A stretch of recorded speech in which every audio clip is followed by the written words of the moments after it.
ಪ್ರೀತಿಯ ದ್ವಿತೀಯ P U ಸಿಯ ವಿದ್ಯಾರ್ಥಿಗಳೇ, ದ್ವಿತೀಯ ಪಿ ಯು ಸಿಯನ್ನು ನಡೆಸುತ್ತಿರುವ ಪ್ರಾಂಶುಪಾಲರೇ ಅಂದರೆ ಪ್ರಿನ್ಸಿಪಾಲ್ಗಳೇ, ಜೊತೆಗೆ ಪೋಷಕರೇ, ಎಲ್ಲರಿಗೂ ಕೂಡ ಒಂದು ಸಂಜೆಯ ಏನಂತೀರ ಶುಭ ಸಂಜೆ. ಧನ್ಯವಾದಗಳು. ನನ್ನ ಒಂದು ವಿಡಿಯೋಸ್ಗಳನ್ನು ತಾವುಗಳು ಸಂಪೂರ್ಣವಾಗಿ ನೋಡ್ತಾ ಇದ್ದೀರಾ ಹಾಗೂ ಕಮೆಂಟ್ಸ್ಗಳನ್ನು ಮಾಡ್ತಾಯಿದ್ದೀರಾ. ಕಮೆಂಟ್ಸ್ನಿಂದಲೇ ಗೊತ್ತಾಗುತ್ತೆ ನಮ್ಮ ವಿಡಿಯೋಸ್ಗಳು ನಿಮಗೆ ಹೆಲ್ಪ್ ಆಗ್ತಾಯಿದೆ ಅಂತ.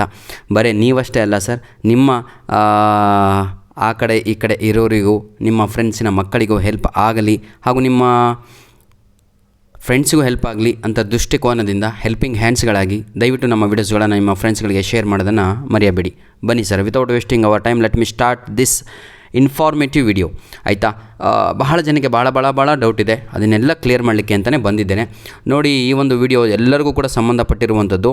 ಕಾಲೇಜಿನಲ್ಲಿ ಇರುವಂತಹ ಪ್ರಿನ್ಸಿಪಾಲ್ಗಳಿಗೆ ಏನು ಮಾಡಿದ್ದಾರೆ ಅಂತ ಹೇಳಿದರೆ, ಅವರ ಪಿ ಯು ಸಿ ಪೋರ್ಟಲ್ನಲ್ಲಿ ಅವರಿಗೆ ಒಂದು ಲೀಸ್ಟನ್ನು ಬಿಟ್ಟಿದ್ದಾರೆ. ಯಾವ ಲೀಸ್ಟು ಅಂತ ಹೇಳಿದರೆ, ಎಕ್ಸಾಮ್ 2 ಆ ಕಾಲೇಜಿನಲ್ಲಿ ಓದಿದಂತಹ ವಿದ್ಯಾರ್ಥಿಗಳು ಎಷ್ಟು ಜನ ಆನ್ಲೈನಲ್ಲಿ ಅಪ್ಲಿಕೇಶನನ್ನು ಸಲ್ಲಿಸಿದಾರೋ ಅವರ ಲೀಸ್ಟ್ಗಳನ್ನು ಇವತ್ತು ಸಂಜೆ ರಿಲೀಸ್ ಮಾಡಲಾಗಿದೆ.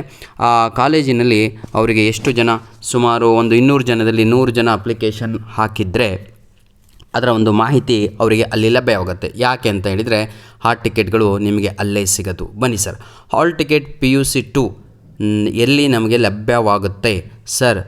ಯಾವ ಪ್ಲೇಸಲ್ಲಿ ನಮಗೆ ಹಾಲ್ ಟಿಕೆಟ್ ಸಿಗುತ್ತೆ? ಯಾಕಂದರೆ ಆನ್ಲೈನಲ್ಲಿ ಅಪ್ಲಿಕೇಶನ್ ಹಾಕಿದ್ದೀವಿ, ಆನ್ಲೈನಲ್ಲೇ ಡೌನ್ಲೋಡ್ ಮಾಡಬೇಕಾ ಅಂತ ಈ ಒಂದು ಪ್ರಶ್ನೆಗಳನ್ನು ಕೇಳ್ತಾ ಇದ್ರಿ. ಈಗ ಅದಕ್ಕೆ ಉತ್ತರ ಬಂದಿದೆ. ಏನು ಅಂತ ಹೇಳಿದರೆ, ನಿಮ್ಮ ಕಾಲೇಜಿನಲ್ಲಿ ಯಾವ ಕಾಲೇಜಲ್ಲಿ ಓದಿದ್ರೋ ಅಲ್ಲೇ ನಿಮಗೆ ಹಾಲ್ ಟಿಕೆಟ್ ಸಿಗುತ್ತೆ. ಬನ್ನಿ, ಇದನ್ನು ಬಿಟ್ಟು ಮತ್ತೆ ಏನಾದರೂ ಅಪ್ಡೇಟ್ ಇದ್ದರೆ ನಿಮಗೆ ನಿಜವಾಗಿಯೂ ನಾನು ಅಪ್ಡೇಟನ್ನು ಮಾಡಿ ಕೊಡ್ತೇನೆ.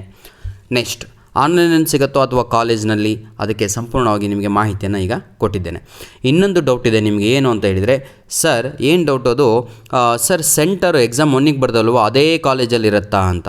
ಅದೇ ಕಾಲೇಜ್ ಅಂದರೆ ಓದಿದ ಕಾಲೇಜಲ್ಲ, ಸೆಂಟರ್ ಎಕ್ಸಾಮ್ 1 ಬರ್ದಾರಲ್ವ, ಈಗ ಆ್ಯನ್ಯುವಲ್ ಎಕ್ಸಾಮ್ ಬರೆದ್ರಿ, ಸೆಕೆಂಡ್ ಇಯರ್ PUC ದ್ವಿತೀಯ PUC ಆ್ಯನ್ಯುವಲ್ ಎಕ್ಸಾಮ್ ಬರೆದಿದ್ರಿ. ಸಪೋಸ್ ಇಮ್ಯಾಜಿನ್ ಯುವರ್ ಸೆಲ್ಫ್, ಯಾವುದೋ ಗೌರ್ಮೆಂಟ್ ಕಾಲೇಜಲ್ಲಿ ಬಿದ್ದಿತ್ತು ನಿಮಗೆ, ಅಲ್ಲೇ ಬೀಳುತ್ತಾ ನಮಗೆ ಅಂತ. 100% ಅದೇ ಕಾಲೇಜಲ್ಲಿ ನಿಮಗೆ ಬೀಳಲ್ಲ.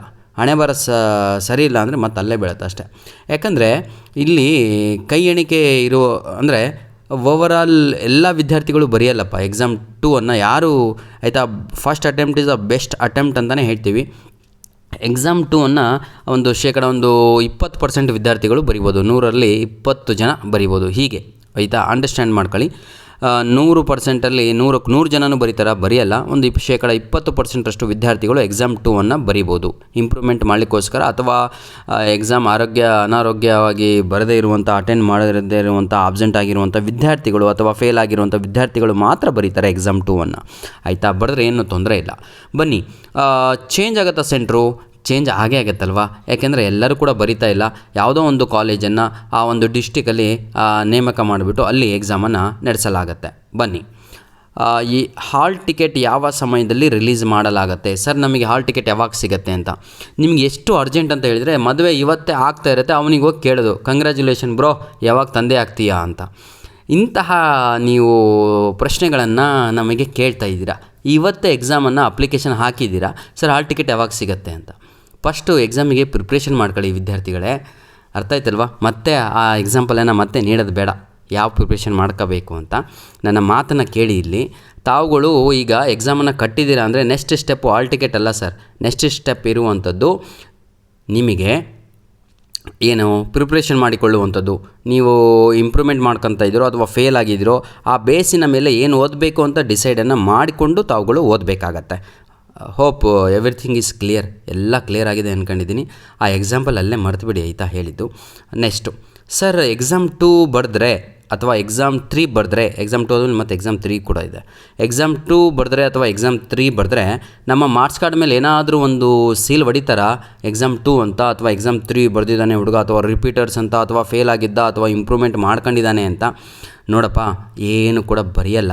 ಯಾಕೆ ಅಂತ ಹೇಳಿದರೆ, ಅದು ಒಂದೇ ಎಕ್ಸಾಮ್. ಅದು ಆ ಒಂದು ಎಕ್ಸಾಮನ್ನು ಎಕ್ಸಾಮ್ 1, ಎಕ್ಸಾಮ್ 2, ಎಕ್ಸಾಮ್ 3 ಅಂತ ಮಾಡಿದ್ದಾರೆ.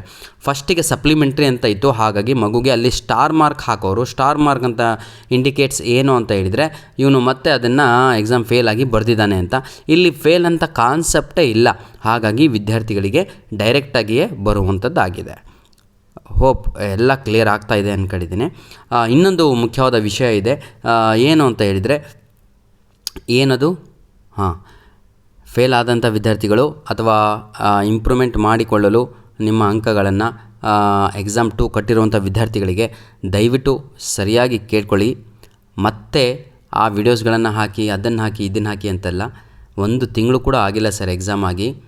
ಮಾರ್ಚ್ ತಿಂಗಳಿನಲ್ಲಿ ನಾನು ಪ್ರತಿಯೊಂದು ಸಬ್ಜೆಕ್ಟಿನ ಆರ್ಟ್ಸ್ ಆಗಿರ್ಬೋದು, ಕಾಮರ್ಸ್ ಆಗಿರ್ಬೋದು, ಅಥವಾ ನಮ್ಮ ಸೈನ್ಸ್ ವಿದ್ಯಾರ್ಥಿಗಳಿಗಾಗಿರ್ಬೋದು, ಅಥವಾ ಲ್ಯಾಂಗ್ವೇಜ್ ಆಗಿರ್ಬೋದು, ಎಲ್ಲದೂ ಕೂಡ ಸ್ಪೆಷಲಿ ಇಂಗ್ಲೀಷ್ ಆಯಿತಾ, ಎಲ್ಲ ಸಬ್ಜೆಕ್ಟಿನ ಮೇಲೆ ಇಂಪಾರ್ಟೆಂಟ್ ಕ್ವಶನ್ಸ್ಗಳನ್ನು MCQs ಆಗಿರ್ಬೋದು, ಅಥವಾ 4 ಮಾರ್ಕ್ಸಿಂದ ಆಗಿರ್ಬೋದು, ಅಥವಾ 6 ಆಗಿರ್ಬೋದು, ಅಥವಾ ನಿಮ್ಮ ಏನಂತೀರ ಸರ್ ಅದು ಮ್ಯಾಚ್ ದ ಫಾಲೋಯಿಂಗ್ ಆಗಿರ್ಬೋದು, ಫಿಲ್ ಇನ್ ದ ಬ್ಲ್ಯಾಂಕ್ಸ್ ಆಗಿರ್ಬೋದು, ಇದನ್ನೆಲ್ಲದೂ ಕೂಡ ಅಪ್ಲೋಡನ್ನು ಮಾಡಿದ್ದೇನೆ.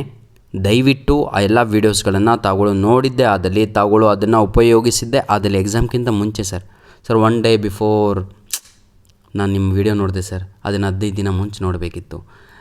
ಇದು ಏನಾಗುತ್ತೆ ಗೊತ್ತಾ, ಹೀಗೆ ಹೇಳ್ತಾನೆ ಇರ್ತೀರ, ಮತ್ತು ಎಕ್ಸಾಮ್ 3 ಬಂದುಬಿಡುತ್ತೆ.